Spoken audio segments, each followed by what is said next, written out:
I want to create an environment where the team is actually, that nobody's afraid to talk about issues. Like nobody's afraid to be like, hey, this broke, or hey, I'm messed up here, or hey, we need to improve this area. So I'm like, how do we do it in a way where it's fun and it's something that people can actually talk about? And that's been a big game changer. And I don't hear a lot of people even talk about like the importance of celebrating and encouraging your team to actually bring up issues and challenges and bottlenecks.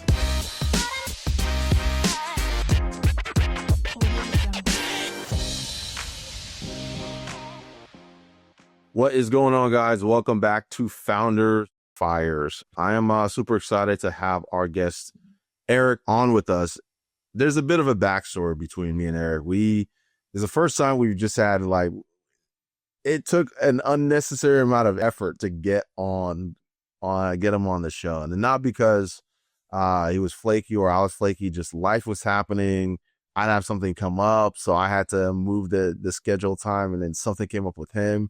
And it was just a bunch of back and forth to get here, but definitely worth the effort for those of you guys who are tuning in, because Eric has got a very interesting business, right? He actually helps people fly, like literally helps people fly. So he's helping people take off. So we're going to be diving into the story behind how he founded Aviator PPG, and what was the story behind that. He's helping people get freedom, but what went into navigating the turbulence and the burnouts and like making the decisions to ultimately get the business to a point where it's something that he's actually very passionate about and something that he's able to do long term. So without further ado, Eric, appreciate you making the time to be on, and it seems like the universe allowed us to be able to make this time actually work. Indeed. No, it's my honor, man. Thank you so much for having me. It's interesting. It's always fun when you get to do a podcast with someone you don't know. There's no backstory. There's no detail. It's just like, hey, let's just hit record and see what happens. Because I do own Aviator Paramotor, Aviator PPG. We have actually 5 different aviation and media companies. I've been in aviation since I was 3 years old. Been working since I was 7, been an entrepreneur since I was 13. And before we clicked record, you said we're going to talk through some of the challenges, some of the burnouts, some of the overwhelms. And my life's really different now. I'll be 40 next year. I've been retired for 3 years. I have 5 companies that work for me and allow my family our lifestyle, which I'm really grateful for. And then, it's kind of been a different journey because I am the homeschool high school dropout. I'm the kid who was selling airplanes on this new thing called the internet back in 1999. And that's changed from industry to industry. I've tried really hard to have hobbies that didn't turn into businesses, but I've been unsuccessful so far. And that's okay. But on the back end of that, I hit burnout for the first time at 19. And that sounds ridiculous, but at that point, I've been running a business for 6 years, not just 1, but 4 companies. And it was one of those things where it's like, it's a really real thing. And most of us end up in burnout because we either build businesses in areas that are not our passions, or we build them in the areas that are our passions, but we become overwhelmed by our ego and our desire to create more so that we matter. And about 7 years ago, I decided that enough was enough. My belief of what success was shifted. And I said, I wanted to build my companies to a place where they no longer needed me. And that's what we got to do. And today I live halfway across the country from all my businesses, and I get to be present with my wife and my kids every day. And like this morning, my whole work day was talking to a buddy who wants me on the board of one of his nonprofits, and then an hour and a half conversation with a 24-year-old who, and I quote, wanted to speak to older men. And I was like, what do you mean? He just wants wisdom. He wants to know how to bring his truth to the world. I'm like, how cool is it to be in the space of mentor instead of mentee? It's just super, super rad. So I'm happy to go any direction you want to go. I can talk about any of the different businesses. We have a kind of a radical array. The paramotor business you mentioned, where you can overcome your fears through flight and run into the sky like your dreams. We have an aircraft racing series that's over 120 million people will watch this year. And then my latest 18-month venture is I accidentally became a coach. Accidentally started consulting. I was on a friend's podcast like this one, and next thing I know, I was being swarmed by people who wanted to know how to build businesses that worked for them instead of the other way around. That's awesome. So, I mean, we can go, I think your entire background is pretty fascinating, right? So I like the concept of you're helping people fly. But what's interesting is not only do you do that, but you've been able to do that for yourself and achieve kind of like that level of freedom. And now you're also helping people achieve that for their business, right? So it's like all of it has come full circle in some degree, some way, shape, or form. So for you, what did it kind of take to get to that point? Kind of like take me back to the point, to the moment, like your journey where you had to make a decision to change what you were doing or kind of give it all up. Oh man, there's so many times like this. I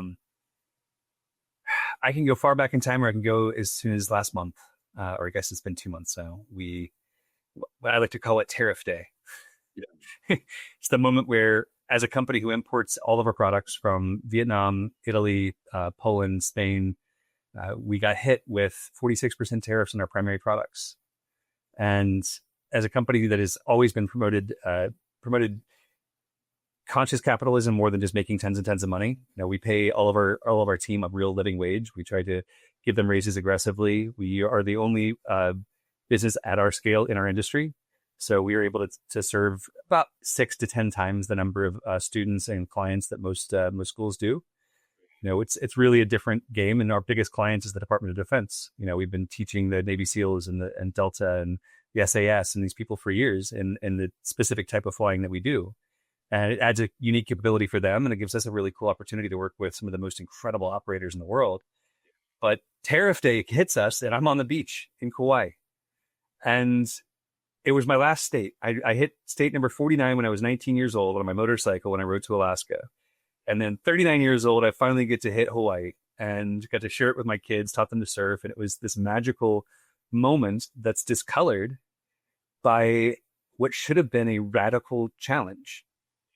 A 46% tariff for us is about 40% more than our profit margin, right? It's a huge hit, and left with that ethical dilemma, and also with the nervous system experience of like, oh, what happens now? I'm not in operations anymore, but I still own the company. I still have a responsibility to both my employees and my clients. And what we saw across our industry was everyone saying, hey, so sorry, you ordered that wing in February. I'm going to have another 46% before I can deliver it to you. And I did something that many financial people would probably say was dumb. Many of my competitors probably hate me for it. But the first thing we did was call our bank and said, hey, we've never drawn on our line of credit, but we'd like to draw on our line of credit, because there's no way in heck that my ethics are going to allow me to charge someone who bought a wing from me months ago. I'm not making them pay for something the government decided to do.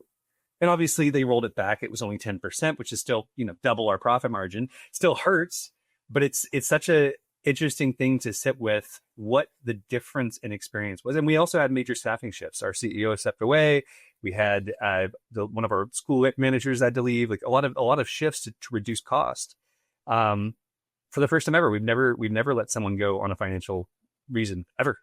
14 years in business, and it's always been, it's personality first. We take care of our team. So it's been a really interesting transition. And I think that if there was a lesson in this for your listener, it's 7 years ago, my idea of success shifted, and the work that came from that is a somatic journey. It's a work on healing my inner child, on healing all the traumas and wounds that have happened to me, on stepping down from my ego and allowing other people to step into its place. And having done the work to learn my nervous system, instead of overwhelm and fear, I felt grounded and at peace despite all the tumultuousness. And I'm just really grateful. I think for me, I believe everything's preparation, right? So if you're able to take the lessons that the challenges and the pains, and you're able to grab the lessons from those and really understand it, that those prepare you to face the next challenge and the next things that are going to be coming, right? So for you, as you're saying, like, you went through this really what could have been a catastrophic event for your business, and I mean, in a lot of ways, it was still pretty difficult, right? Still not ideal. Definitely not ideal. But as you think about it, is there anything similar that you feel like you've kind of faced in your past that kind of prepared you to face this moment with like a cooler head than you would have done maybe like 10 years ago? Oh my gosh, man, there's so many. I've lived a life that's been put in paradox, from the joys and the highs to the grief and the lows. I've lost a lot of friends. I've lost family members. I've lived a life of pain from my own accidents and breaking my back twice and all the different elements of what has allowed me to experience true joy is the experience of true grief. And I've had this in friendships. I've had this in business partnerships. I've had millions stolen from me, and I've had straight up fraudulent things happen that are still in turmoil and still ongoing. I had meetings with attorneys this morning, and it's really interesting to see what used to totally upset my nervous system, what used to totally push me over the edge, that now I can play with and be present, but not have to have it define me, has really been a great lesson. And it wasn't until about 6 years ago that I even knew what meditation was, or breath work, or any of these things that are incredible tools that allow us to know ourselves and to practice self-control. And before that, I was just the traditional ADHD, crazy entrepreneur who really, I found most of my value in creating chaos and pushing everyone else to a point of burnout so that I could rescue them. And that's not how I want to show up anymore. It's not how I do show up anymore. And rather, there's so many stories of the tension, particularly because we're in a business that's, when I started it, there was about 1,200 people in the US in this niche. Since then, we've trained over 3,000 people, and we built something that is an 8-figure, 800-pound gorilla in the industry, and shouldn't have been able to exist, but somehow it does. And I'm really grateful. And each of the businesses that we're in have similar trajectories where passion draws in incredible humans that build the right team, the right systems, the right vision forward. And we just keep pushing from there, that knowing that no matter what happens to us, it's happened for us. And if we can own that, then suddenly the overwhelm and the tension just kind of drains away. Yeah. I want to kind of unpack, because a lot of people struggle turning their passion into legitimate businesses, yet alone into legitimate enterprises that are able to operate without their direct involvement. So how'd you go from like a passion project to a legitimate business to now it's like its own thing, living and breathing, and like it's operating on its own independently of your direct day-to-day efforts? It's a great question. I think that anyone who builds a business that's not based on passion is doomed to failure.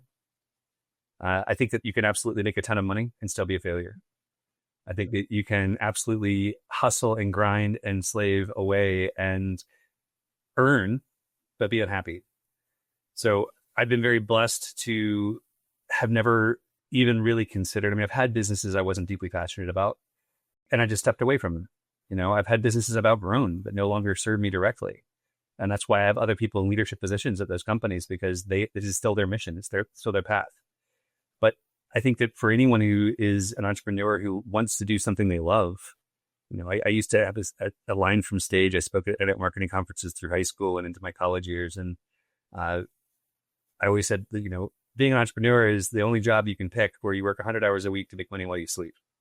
And it's the truth. It's the truth. You can choose this grinding lifestyle, but when you actually have something you truly believe in, even when the days that does feel like work, which I disagree with a lot of people, like, if you pick something you love, it never feels like work. Well, BS, there's still taxes. Yeah. BS, there's still attorneys. There's still shit you have to eat in the process. You just don't have to eat as much of it, right? But it's still work that requires to be done. It's like being a parent, right? So I know you said you have kids. I've got my second kid. He was born 7 months ago. So we're still in the thing. Nice, bro. That's awesome. So I get to be home, be there, and start to be the father that I've always wanted to be, that I didn't get to have. Right. So there's things where people can over glamorize what it's like to be a parent, but there's a lot of shit that comes with it behind the scenes that nobody really prepares you for it. But you take the good with the challenging and with the difficult, right? Absolutely. And I think that the heart of building a passion-based business and having it become successful, having it go to an enterprise level, having it go to a space where you no longer have to be in the day-to-day and in and out. The first step is clearly defining why you're doing what you're doing. How does it matter on a universal scale? How does this impact your local community, your state, your nation, your world? And how do the ripple effects of that impact really change your clients' lives? It may seem ridiculous to say that, we teach people to run into the sky and that changes who they are, but we've witnessed it. We're 100% staffed by alumni, which was not always the case, but 100% of our employees have trained at our company as a student in one way or another. And that's crazy. I mean, like our warehouse manager who had never flown anything in his life, after a few years of running our warehouse, was like, I want to learn to fly. So now he's alumni. We hired him off Facebook Marketplace. But it's because they believe in the vision. And once you get so clear on your why, astronauts call the view from space the overlook effect. And what we witness as people learn to fly is they're doing something superhuman. We're not training them in their adult body. We're training their inner child. We're training their inner child who's been subject to all kinds of trauma and challenge to do something superhuman. And our team all believes in their heart that change that they make can be a radical change for good, can shift their perspective of what's important, can change their community, can give them a whole new chosen family. And that's why we host Thanksgiving dinners at our hangar. We have sometimes hundreds of people there who have chosen to choose Aviator as family above even the family they're born to. So once you get hyper refined on your vision, your mission, your why, you hire people who believe in that, and then you have unbelievably clear core values that everyone lives by. We hire and fire by. We ensure the level of ethics and morality. We ensure the level of customer service. We make the choices that hurt, like we're going to pay the tariffs for all of our clients because it's the right thing to do. It's these choices that allow the team to feel held in a way that they have never felt in another business before. And I'm really grateful for the team that's leading now because they took what I'd been doing and they've amplified it with their own personality, their own personal mission, their own personal goals. And I've done this I honestly don't even know how many companies I've had. I had a client recently do a background check on me and I was like, oh, what would you find out? She goes, how many LLCs do you have? I was like, I don't know. Honestly, probably 20. They're currently active. I have no idea how many I've had over the years. There's always different ideas. I've had a wedding photography business because I love weddings. I had my blog. I turned it into the second most popular blog on Zanga, like 200,000 readers a day. Whatever it is, I want to do it with excellence. And I want to do it from a place of deep passion because I care. Because I wanted to make an impact on not just me and not just my kids, but the next generation and the one after that. I want to be able to see people who are more heart-centered, who are more driven toward good, who are really conscious in their awakening spiritually and see financial success as a byproduct of being aligned in their actual own mission and purpose. It's funny that it's interesting that you say that, because one of the things I was going to ask you is, as you're building a company around a very specific passion, right? One of the things that people run into as they're starting to grow it is the quality, like maintaining quality at scale. I was going to ask, how do you go about doing that? You kind of already answered it, where it's like being very, very clear on your mission, by being very, very clear on the vision, and then hiring people who share that same passion, that same vision, and that same mission, right? And I think people struggle with getting that kind of alignment from those, even if they do share the passion, right? What are the challenges that you had early on that kind of refine how you go about hiring people for your company in the early days? So my first employee was my brother. He was 18 and he lived with us. We had a 1-year-old child and an 18-year-old child. Worst employee I've ever had, hands down.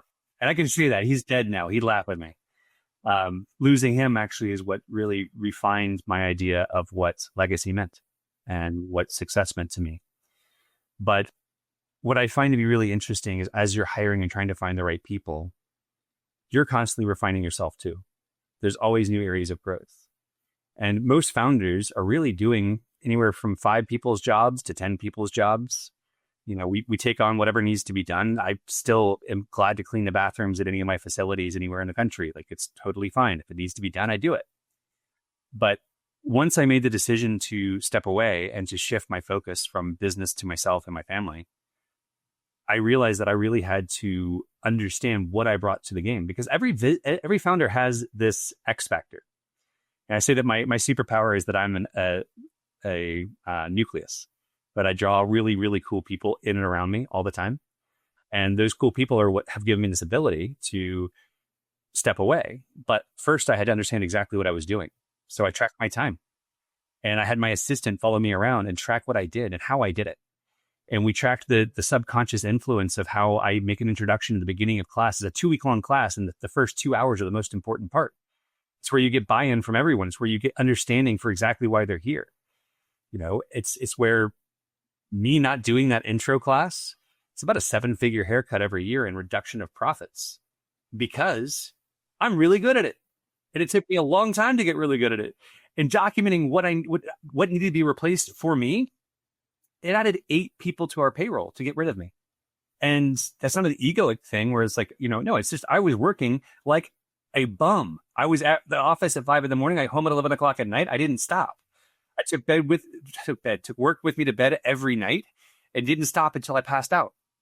And to replace the amount of care that I have, I needed to find someone who was deeply caring, who could show up for the clients with the same level of absolute adoration that I have. I've got 2 people, Jillian and Micah. Micah just stepped away for some family time, but those 2 people care about our students with such an incredible level of care. They show the same love that I do. I needed someone who was good at sales. So I had Kristen. Kristen was at the time our office manager. She stepped into sales. She went to sales training. She became amazing at being the sales leader. I needed someone who could lead the team, someone who could actually showcase the vision over and over again. And we've had different people in that role over the last few years. Now it's Kristen, by the way. She stepped up from office manager to sales manager to now company manager, which is incredible to see her growth and development. And it's just understanding that you, as a founder, are something special. You're willing to take the risks. You're willing to put yourself out there. You're willing to make the challenge. And it takes time to systemize all the pieces of magic you bring. And it takes even more time to find the right people to fulfill those roles. And once you do it, you often find that there are people who are way better at it than you are. And that's just a beautiful, beautiful thing. 100%. I think one of the fallacies that a lot of entrepreneurs have is that in the early days, I feel like nobody can do it as good as them, right? And, my team continually show me every single day that they're better at that particular thing than I ever was, because that's just like, 1, they're passionate about what they're doing. And then 2, that's just their entire focus, right? The opportunity too, like there's nothing I love more. Our team at Aviator is around 25 people. And in the last couple of years, I've got to witness these incredible young men and women build relationships, get married. I've officiated one of the weddings, buy houses, have kids. It's my dream, my passion, my idea, my risk that, took everything from my family. It was really challenging, really hard. I don't recommend the entrepreneurial path to anyone, but if you're on it, bringing other people up with you is the ultimate. It's more of a win to me to witness one of my employees, Reese. He's a phenomenal filmmaker. He came to work for us in 2020. And he came on the road with my wife and our 3 kids and I for our COVID trip. We went all over the country in a bus and trailer. And he went home from that, bought a house, and started having kids. Confident that he has a job, which he's now been in for 5 years, to support his family. Going from being that solopreneur to having a mission-based business that you believe in. Also, by the way, he's an alumni. So is his wife. They learned to fly with us before they had kids. It's such a cool thing. And I think that's the real win of entrepreneurship that doesn't get talked about that much. You always hear people with their Lamborghinis and their Ferraris. And don't get me wrong, there's a Ferrari on the shelf behind me. I need an 812 in my life. It's something that's going to have to happen at some point. But it's not about that. That's a great egoic feeding. And for me, it's really feeding my inner child. But how do we serve others? How do we fulfill their lives? How do we support them in a way that they get to live the dream that each of us share, whether it's wife and kids or it's world travels? Jillian, who I mentioned earlier, she just got back from an all-girls trip to Turkey, to Odighizuwa, which they're doing aerobatic paragliding. It's freaking cool, man. Like, how cool is that? That's awesome. So is there, I think as we're transitioning from the mission, vision, kind of hiring the right people, I still think there's like a gap from as you're hiring the right people, what types of like levers and processes did you have to put in place to make transitioning to it being a true lifestyle sustainable? Right? What are some of the things that if you're doing that now, what are the things that you're thinking through? What are the things that you're considering as you're trying to figure out when is it sustainable for me to make this shift? Because I would assume you want to do it responsibly and not just be like, all right, guys, figure it out. I'm gone for for the foreseeable future. I'm just going to leave you guys to it. All right. We've already hit the beginning. The beginning of this is once you have the right vision, hiring the right people becomes much simpler. And then choosing trust. It's a challenge for most entrepreneurs because we feel like we've been screwed over. Some of us have been screwed over for billions of dollars. And that sucks. But choosing to trust again and again and again, choosing to believe the best, that everyone has the best intent. Within guardrails, we have a CFO that manages, keeps an eye on the money, makes sure that employees aren't overspending in certain areas. But at one point, I finally said, "Look, unless it's a $500,000 decision or bigger, I don't want to be called." But it took time to get to that point, right? It took time to get there, and the first step, I think, for every entrepreneur is do something that makes your nervous system uncomfortable, but still feel safe. I was talking to a wonderful author last weekend in Colorado, Brian Reeves, about his business. And I said, when was your last vacation? When was the last time you let someone else manage your clients? When's the last time? And taking a month off for most people is an impossible idea. Like I couldn't, not use my laptop, not reply to texts for a month. Or maybe you could do 3 days. Maybe you could do a week. I think the true test of any business health-wise is, can the founder step away for at least a month and have it still operate well? And then from there, can the CEO step away for at least a month and have it still operate well? Does it operate better? That's the best. That's what you want. So in 2022, I took my first vacation of my adult life. My wife and I have gone on many trips. We've done lots of traveling. We've taken our kids with us, but everything was done for the business. There was always a business angle. Hey, let's hop in the bus and drive around the country for 4 months. Well, we're also going to go stop by where we're training in Pennsylvania and film there. We're going to stop by this flying in Vermont. We're going to go out to Montana. We're going to go do some flying here and there. We're going to film every step of the journey. There's always an excuse to make it work related. In 2022, we went to Alaska for almost a month. I didn't reply to a single email. And it was like, oh, this is working. So building that trust and then taking the step, taking the leap, and then brutally debriefing. We celebrate when things break. So when I came home and I was like, hey, what broke? Let's celebrate it. Let's figure out how it broke and let's learn from that. If things work perfectly, it's fine. It doesn't need our attention. But when our sales go from 82% to 41, okay, that's a 50% reduction. What do we need to change? How can we shift? How can we learn from this? But not from a place of judgment or angst or rage. It's just, hey, we're changing a paradigm of how this business has worked forever because it's no longer sustainable for me, because I actually want to know my wife and I want to know my kids and I want to build a life that matters for us.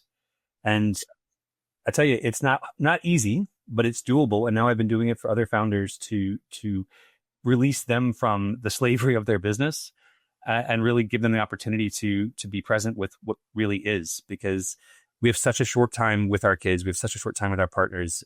I want to own every minute that I possibly can. And I want my businesses to support me in it, but I don't want to be beholden.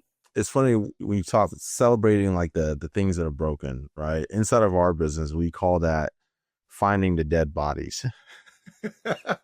Right. That's perfect. So our team is like, everyone, we have a list that everyone can see of all the dead bodies. And like anytime somebody finds a new dead body, we all celebrate, post it inside of Slack, and they're super.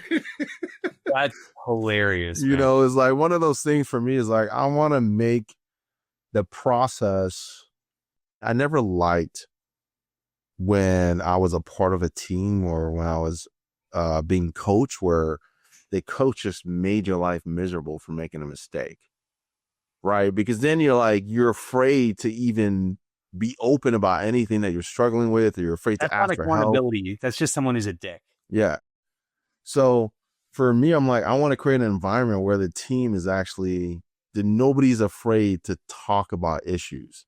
Like nobody's afraid to be like, hey, this broke, or hey, I'm messed up here, or hey, we need to improve this area. So I'm like, how do we do it in a way where it's fun? And it's something that people can actually talk about. And that's been a big game changer. And I don't hear a lot of people even talk about like the importance of celebrating and encouraging your team to actually bring up issues and challenges and the bottlenecks and areas that needs to be improved. Like one of the core values of the business is to be candid, because anyone who has more than one employee, HR is our biggest challenge. It's every entrepreneur's biggest challenge. And the biggest reason for HR challenges is employees who don't feel empowered to share their truth. So if we have a conflict between employees, which let's face it, it happens. A conflict between management and employees happens. A conflict between management ownership, all these things happen. How do you create a candid relationship, a candid, honest conversation where that willingness for candor is everything? If you can't share truth, with respect, you share truth and you challenge each other. Like, okay, here's what I see as my truth. What's yours? And our truth is all based upon perspective, which is all based upon our memory, which is all subjective anyway. So, all we have are the lies we tell ourselves, right? But what is my truth for now? Yeah. Let me help you, right? I love that. Because, I think and that's what creates trust as well. That transparency, that openness to receive feedback and to know that if I'm not doing something in the best way, or if I'm dropping the ball, that I can trust the people around me to actually call it out and call me higher. Right. And so it's really important to have those things there. You kind of talked about a few times where in businesses that you've been a part of in the past, you've outgrown that business, or maybe like the mission, it was no longer a real passion for you and you had to kind of make that transition. I want to kind of dig into that a little bit. What does that look like? Because most people these days would just say, shut it down. Right? Yeah, shut it down, sell it, do an M&A, squad. Yeah, but you said like you've transitioned, you essentially find people to run it for you and you transition out of it. So yeah, and there's still a learning happening there for me. I believe that the mission of Aviator and National Stole, which is my racing series, is too great to shut down. Aviator in particular, we had a great evaluation a few years ago and we could have sold for a pretty nice multiple.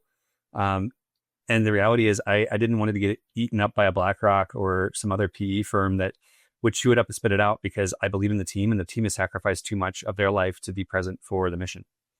So the only alternative was to find someone who would be the perfect fit that was already in the industry, but we're the biggest, right? By a pretty large factor. So it starts to shift the conversation of, is there the right partner that can come in and buy a piece? And there's still conversations going on around that. But basically the decision I made 3 years ago before deciding to move here to Austin was, I think the only people I would sell it to are our employees and our past clients.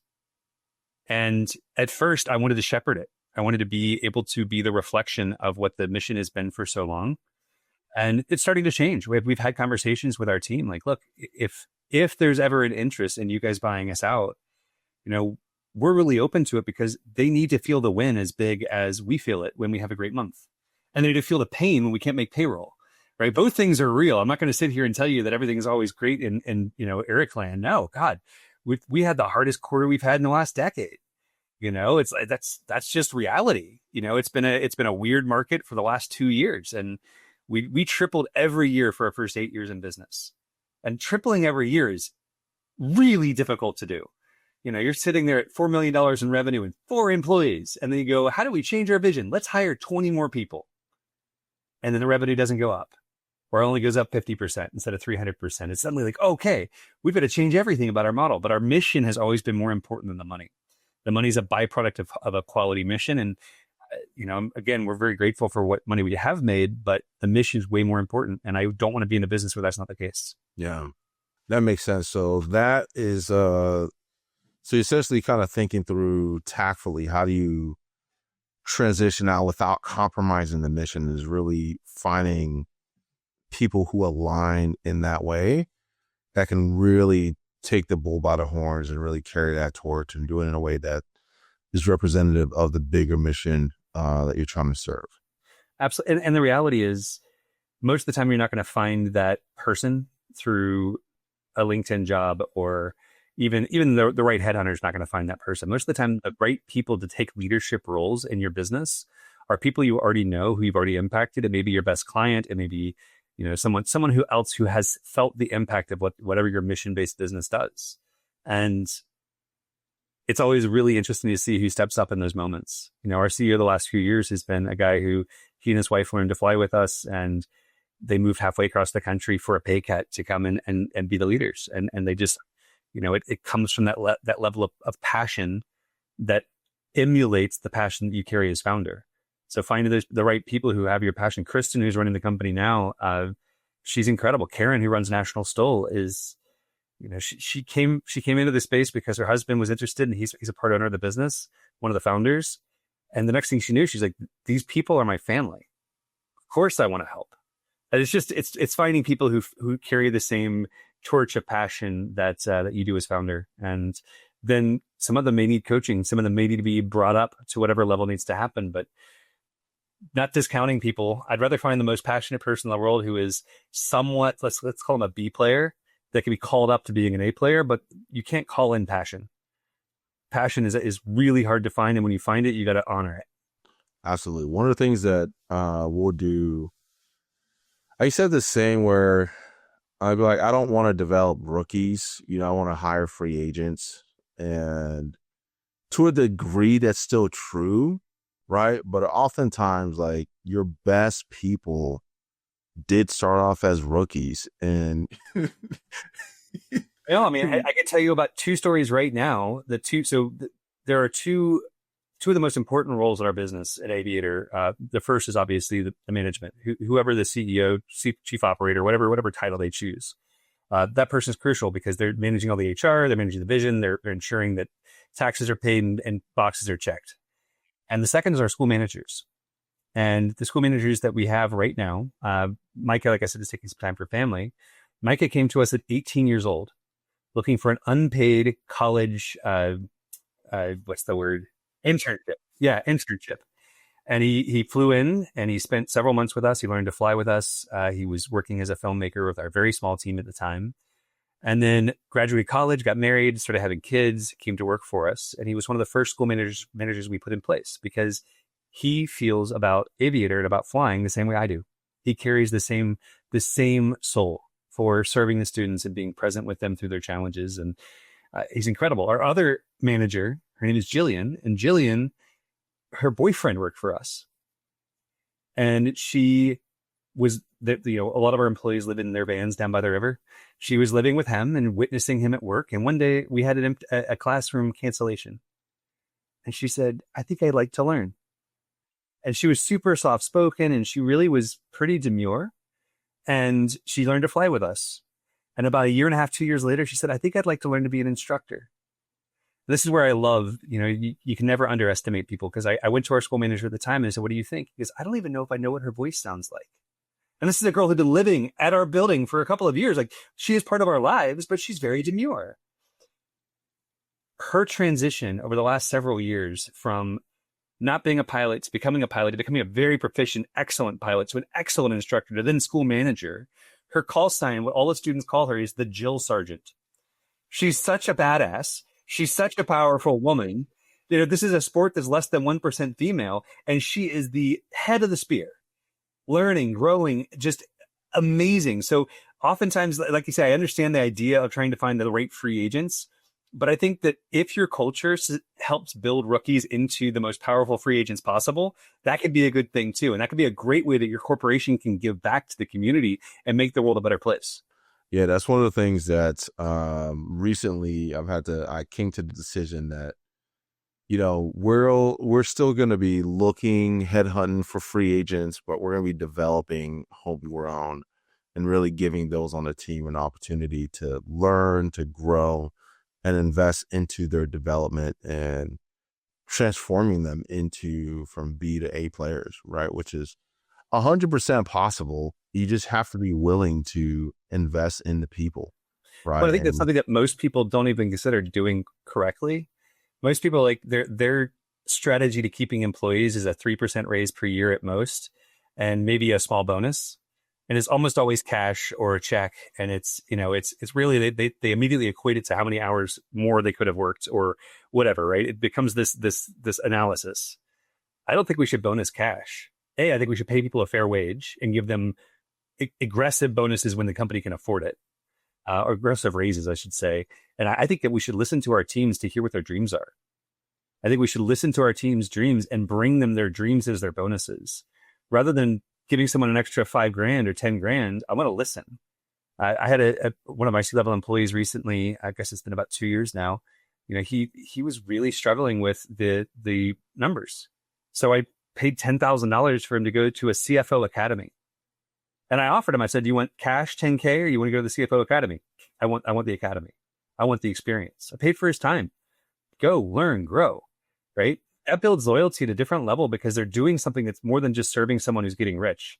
They're doing something that matters, and they're growing as humans. Yeah, they're getting better. Because I think the most important thing that you can really, for me, one of my leadership philosophies, I want everyone on our team to be better off as a result of being a part of the team.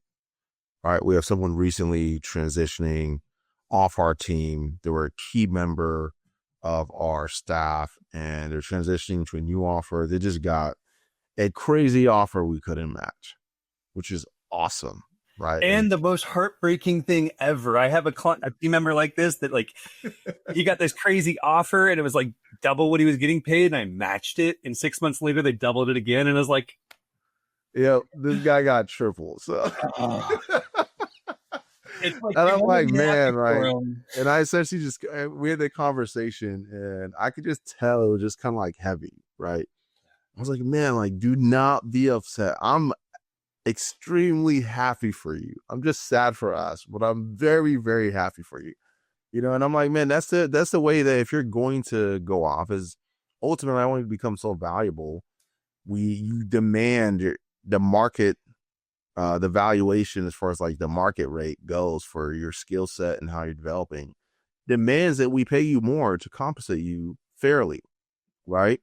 And then ultimately sets you up to, if you outgrow us and we're not able to keep up, and somebody else is able to pay you way more than what we can, or offer you something really unique. So he's getting a combination of both. And I'm like, man, I'm super proud of you. Like, when he first started, he was an absolute rookie. Wet behind the ears, absolute rookie. He's just developed into just stud of a human being, great leader. So just cool, just kind of see that full circle and help you transition about out. That is in 5 years, he may come back to you. Yeah, what's funny? It's happened for me. It's like the coolest thing ever, because you keep the relationship alive and they come back with even more skills. Yep. I told my right hand dude, I was like, I'm looking forward to seeing him continue to develop and grow and become even better. And when we're at the next level, we're going to make him an offer to come back, but he's going to enter in the next stage of his training and development. And this new company or offers going to be paying him to develop and become even more valuable, to potentially come back and meet us at a time where we need his skill sets and services again. So for me, I'm like, my mindset is very much, I'm very faith-based. So for me, it's like I freely give so I can freely receive whatever God wants to give me. And that's just my mindset. I give freely, and then blessings come out of nowhere, and I'm just like, cool. Yeah. It's imperative, man, that I love to say that we don't spend money, we circulate it. Yep. And the more that you circulate out, the more it circulates back. 100%. So we're a little over our normal time, but I want to do quick rapid fire to close out. Right. So you got 4 rapid fire questions to wrap up. And I want you to tell people where they can find you. Right. So first one, in your experience, what's one lie founders believe that keeps them stuck?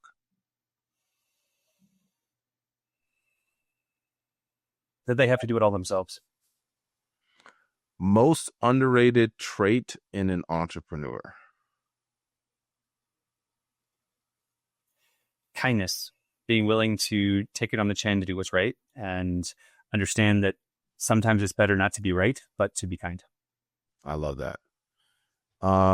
Book or mental model that changed everything for you? Love this question. I'm a kind of a massive reader. If you look behind me, there's like a billion books. Slight exaggeration, but not much. I actually, so my journey has been very different from most entrepreneurs. The idea of loss and grief has been such a big part of my life, and re-galvanizing what I believe success is. And about 7 years ago, when I lost my brother, I started shifting my idea of what I wanted my life to look like and what my legacy would look like. If I was at my funeral, what would people say about me? Would they say I was a good father? Would they say I was a good lover, good husband? Would they say I was, no, they'd always say, yeah, he was a great businessman. He really knew how to work. And that's not what I wanted my legacy to look like. So I started doing the work to understand what I was running from, what I didn't want to feel. As men, most of the time, we're taught only one emotion that we're allowed to express, and that was anger. And I didn't want to be an angry father. I didn't want to be an angry husband. So I started the journey of breathwork and mindfulness, meditation. I learned so many tools that I wish I'd had in my early marriage, that I wish I'd had as a young dad. And one of those books that was deeply, deeply transformative is actually, I give it to every client, male and female today. It's called No More Mr. Nice Guy by Dr. Robert Glover. And No More Mr. Nice Guy it never uses the word codependence anywhere in the book, but it really is a primer on how to change your relationship with everyone, including yourself, and to let go of codependence. Dr. Glover is a friend of mine now. He was here in my house a couple of weeks ago. And what I've learned from that book, I've probably given away 250 to 300 copies. I recommend it 5 to 10 times a week. It is such an excellent book to begin the exploration of who you are, why you're here, and how you're screwing it up and letting your inner child run your world for you. No More Mr. Nice Guy. We'll definitely make note of that. And then Read it, Iggy. Text me. Let me know how it is. Lastly, if you could go back to day one of Aviator, like when you're starting, what would you whisper in your own ear? If you could go back to day one, what would be like the little whisper you put in your own ear? I've spent most of my life living in imposter syndrome, believing that there's something about me that is not worthy, believing that there are some unforgivable thing, and downplaying the level of good I could do in the world because of it. I would whisper in my own ear that this will matter more than you ever thought it would, that you're going to change the world, and that you already are. I absolutely love that. Man, Eric, this was straight fired. So where can the people find you if they want to fly with you or just connect with you on a business level and work with you to consult with them on how they can build a sustainable lifestyle business? Yeah, absolutely. So about 18 months ago, I randomly started consulting and coaching. Never had that expectation for my life. I was enjoying retirement and did a podcast like this, and the host hit in record and goes, "I want you to coach me." I'm like, "In what?" From that point forward, I've been doing a lot of one-on-one coaching and really enjoying it. We're actually launching our first group program later this month. You can find out more information at coaching.ericfarewell.com. It's EricFarewell. Find me on all social media at Eric Farewell. And if you want more information on learning to fly, aviatorppg.com or nationalstol.com. Really, just go check out our YouTubes, youtube.com/aviator. We have world-class cinematographers that film every day and put out a new episode at least once a week on both our National Stol channel and our Aviator channel. And they just tell wonderful human stories. So if nothing else, go and enjoy some wonderful human stories. I also have a book called Farewell to Normal that's available on Amazon. And I look forward to sharing my next book soon. We will put all of those in the show notes. If you send it over to me, we'll include it in the show notes when this goes live. For those of you guys who are listening, if you found this conversation really valuable, hit that subscribe and share this with another founder you care about. And remember, the fire isn't the enemy. It is ultimately where we are forged to become more valuable movement creators and ultimately become the people that become the catalyst for transforming the lives of those around us. Till next time, stay calm, change lives, and have business on your terms. Peace.